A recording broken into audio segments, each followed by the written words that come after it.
Welcome to She Runs on AI. Our episode 7 is featuring my amazing colleague and what I like to call now a friend, Amanda Arena. I am so excited to have her here today because I know that she's going to share so many insights with all of our followers. So, Amanda, why don't you tell us more about yourself? What do you do? Why are you in this conversation about AI today? Absolutely. First of all, thank you for having me here. I'm so excited to be here too. And you're my friend also, Leo. So that's great. So about myself, I'm new to AI, just like everybody else is new to AI. So I started in this field April 1st. So I'm officially 4 months enrolled today. And prior to that, I spent 10 years here at Aon in equity compensation. So a lot of people say, what the heck? How did you move from being an SEC expert in a very narrow field to doing AI transformation? And I like to be very honest about it. Part of it, I think, was like midlife crisisy, return from maternity leave. I need something different, and the world is changing very fast, and I want to be part of it.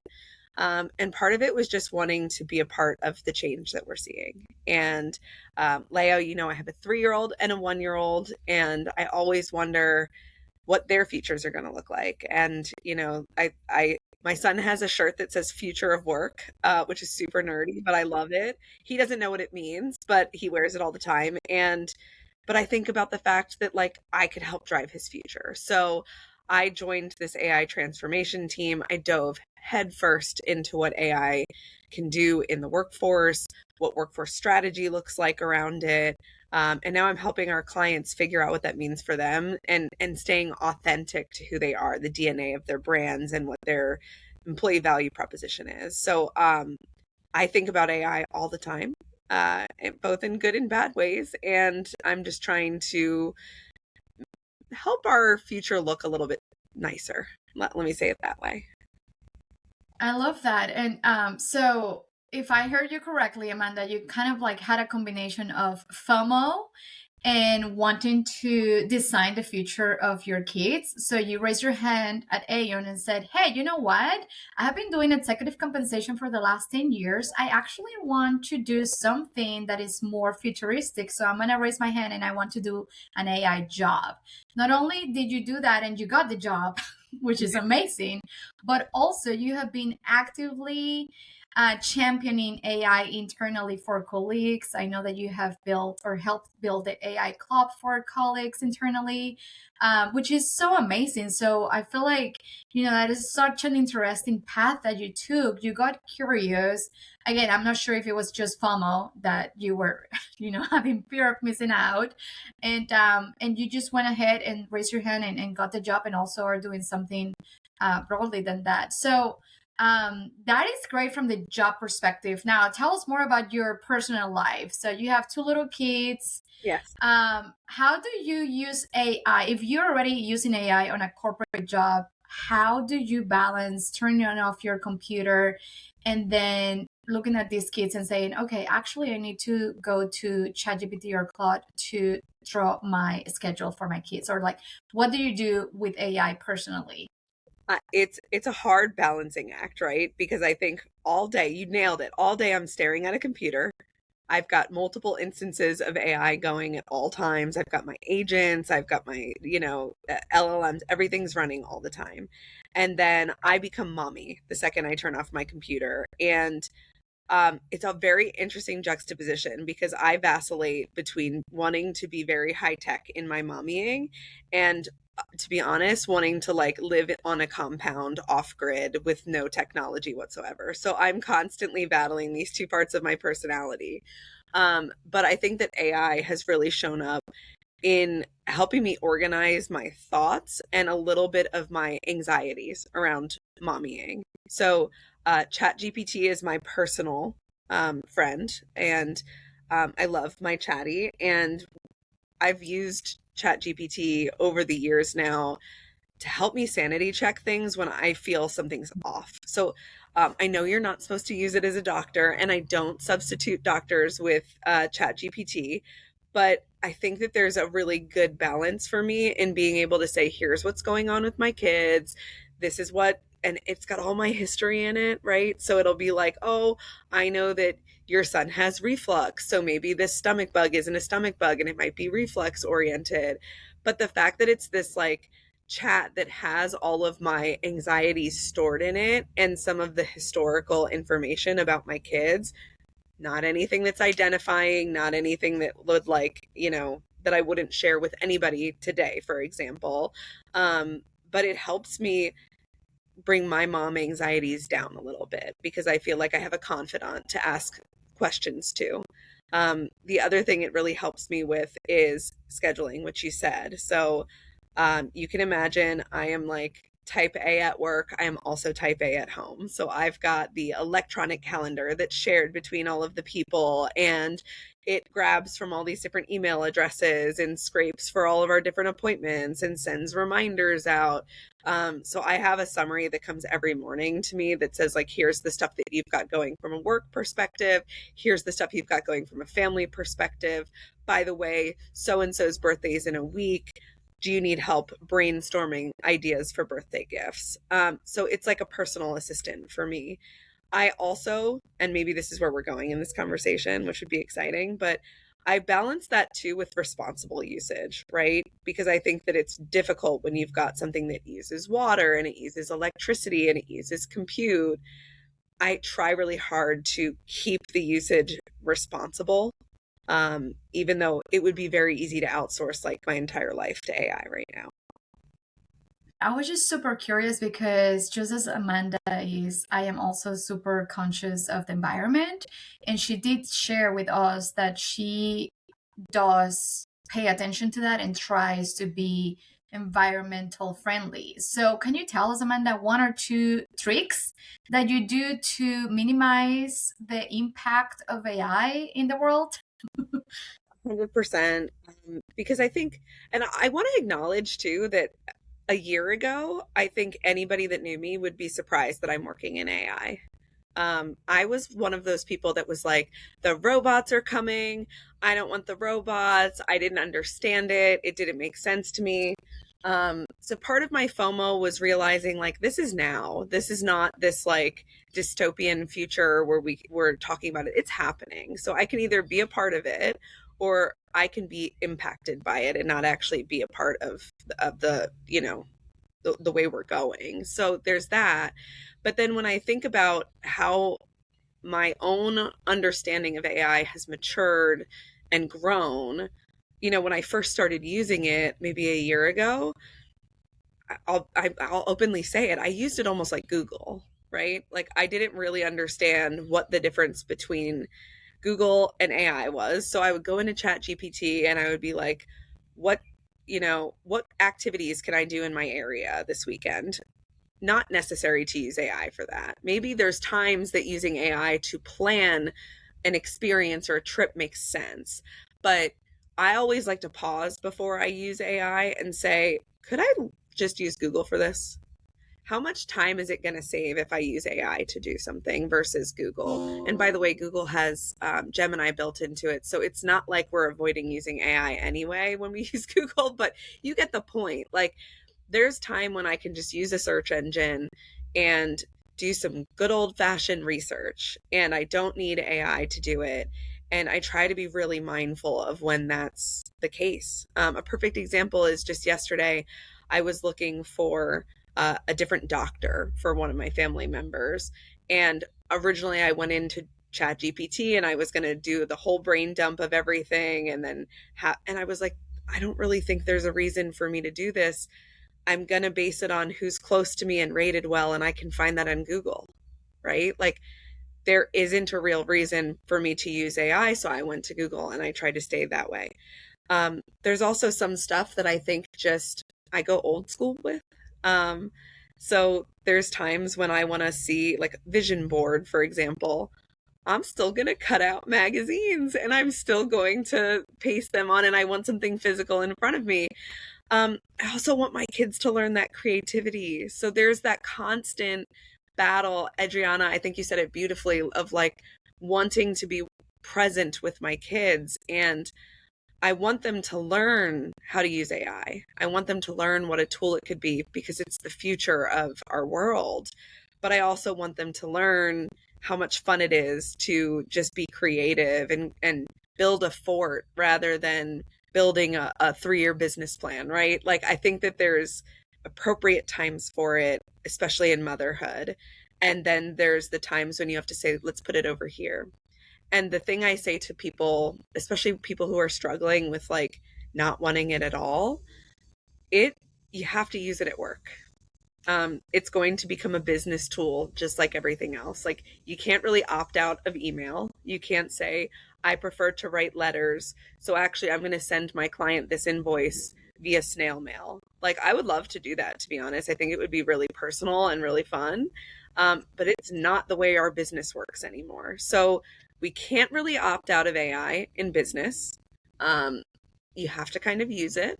But in your personal life, you can opt out or opt in as much as you want to. And I think that reminder is really important as people think about how to embrace it or how it's taking over their lives or even how to be responsible with it. If you really feel like the water usage and the energy usage just isn't worth it, then don't use it in your personal life. And that's okay. Like, we existed pre this technology wonderfully.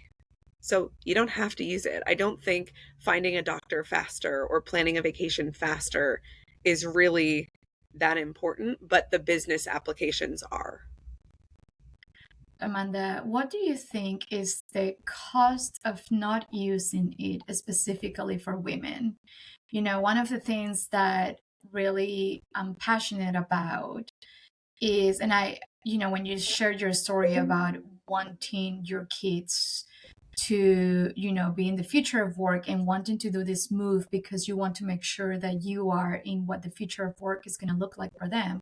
I resonate with that because when Adriana and I started talking about She Runs on AI, I said I don't want my daughter to have to close a gap in 20 years that we didn't work today to close for her.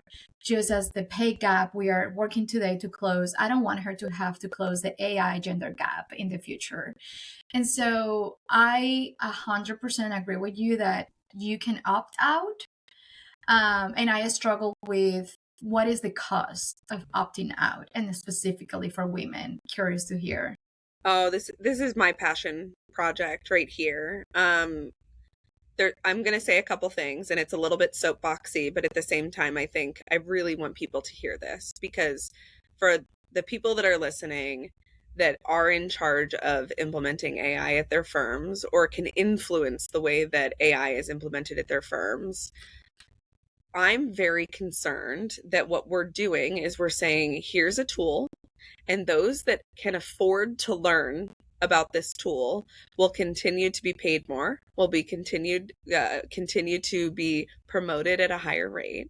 And when we look at who that's going to impact, it's the people that don't have responsibilities after work, right? It's not the parents, it's not the caretakers, it's not people with disabilities, visible or invisible, it's not people with illnesses, visible or invisible. And I also think about people that have to work multiple jobs to be able to provide money to their families, maybe offshore, maybe abroad, or even just have more responsibility with their families here.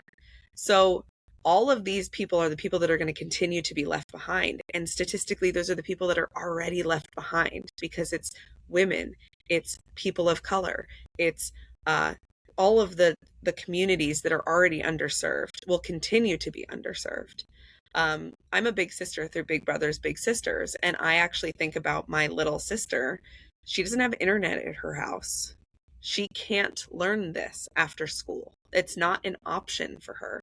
So for her to learn AI, she would have to then take a bus, which costs her money, to go to the library to be able to access free internet, to be able to learn only on the free versions of these LLMs, right? There is such a gap in what accessibility looks like here. So for me, education needs to step up to fill this gap for our emerging early careers people and our children. And then from an organizational perspective, this has to be built into the workday. It can't be who learns off the side of their desk or at night and the weekends accelerates. That's not correct.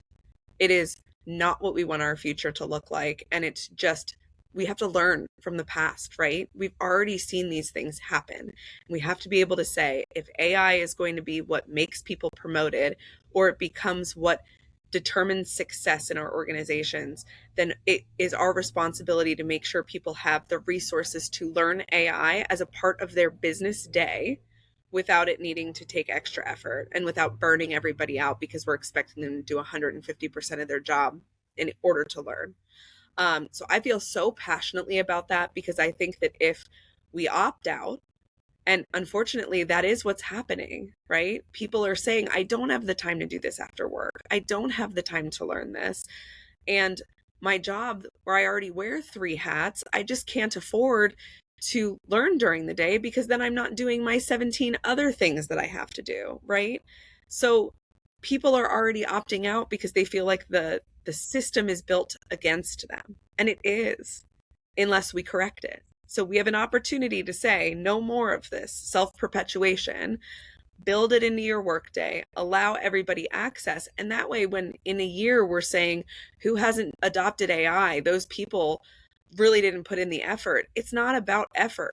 It's about ability, time, and access and equity, right? That's actually the definition of equity, is that everybody is given the opportunity, no matter where they're starting from.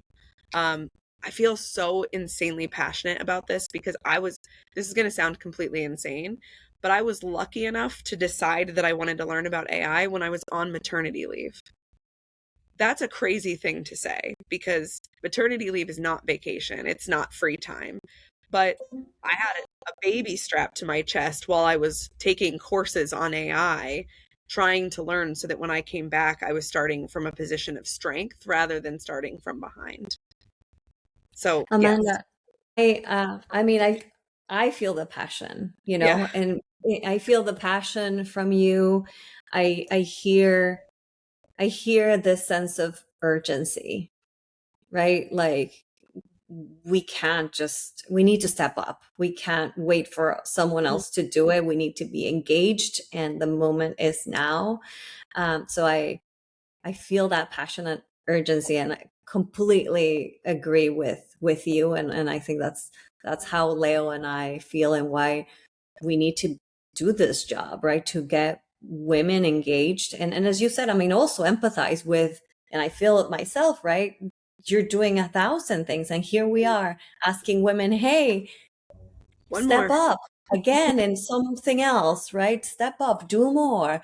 And I do, at times I've been like, this is too much, right? So in this journey, I've found myself at times when I need to step away and really think about how I feel about this whole thing, because it feels overwhelming. Of course, um, the desire to do something is stronger. The need to see more leaders stepping up and driving these changes is bigger than the fear and the overwhelm, and that's what keeps you moving and trying. And but it is not easy. It's not. And I think the success we've seen, and it goes back to the AI club, it's something that a colleague and I started back in February. And it was just, hey, we already spend an hour a week talking to each other about how we're using AI and comparing notes and saying, like, have you tried this agent? Have you tried this prompt?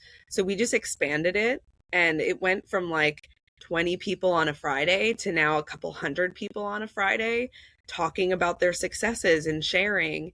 And it's created a safe place for us, right? I think that's my favorite thing, is we've made a rule that if you attend AI club, there is no mocking somebody for asking a basic question. We can say things like, we have senior leaders that come and they say, I've never opened our LLM. I don't know how to use it. And we've just created a place where everybody can say, that's okay, I'll help you. Because that's how we're seeing success. We're seeing people say, like, what are you doing? I'm in charge of AI for our clients. Somebody sent me a prompt this morning and I was like, this is amazing. I'm going to learn from your prompt. And I think it's our duty as women. And I know we're sick of duties. It's a great point, Adriana. Like, we're sick of duties. I'm sick of extra things to do. But if we band together and say, let's all help each other in little ways, it moves from just being my duty to being something that's shared, and it's a shared community. And then we get to be successful together. And that's ultimately what I think our goal should be, is not I, Amanda, and you, Leo, and you, Adriana, are successful as individual people, but we can look at this and say, we did this together. We changed this world together, and we took everybody along with us. You just described the mission and vision of SheRunsOnAI perfectly, right? So you're hired. Hey, another job. And we don't pay. Great. I mean, yeah, it's so much more fun, when we do it together. Like, yes, we winning separately, but if we win together, it's a completely different game that we're playing. It's fun, it's rewarding, and frankly, we're able to dream bigger, do bigger things. Women do that naturally, right? That's why Leo and I started this, because we were like, women like helping each other. It's Right. just like how it is. We love sharing our tips, like what's working, because we know that we're dealing with so much. So, anyways, I think our audience can feel the passion and excitement around the topic. One of my secret dreams is that instead of us creating book clubs as women, we start creating AI clubs, and we meet to have a glass of wine while we actually demo each other what prompt we use, what system we're using, how are we solving for the problems we are dealing with on a daily basis. So, next in your city, Adriana. Okay. I mean, what is stopping us, Leo? Just if I could be everywhere at the same time, I would do it. But maybe I will create one next month in my city. AI club. I'm in. All right, it's a commitment. I'm doing something in Westport. Perfect. Okay. Instead of book club, it's gonna be AI club. Alcohol might be included or not. We will see. But so thank you so much, Amanda. We have only a few minutes left, but one of the things that we try to do at SheRunsOnAI is bring use cases. It's bring practical things that, if you're listening to this episode, you can go back to your life and actually use something that you just learned in these 20 to 25 minutes. So, Amanda, what is your number one trick or your number one use case that you think every single woman out there or person should do next time they open an LLM model? Okay. This is a little bit, this is pushing on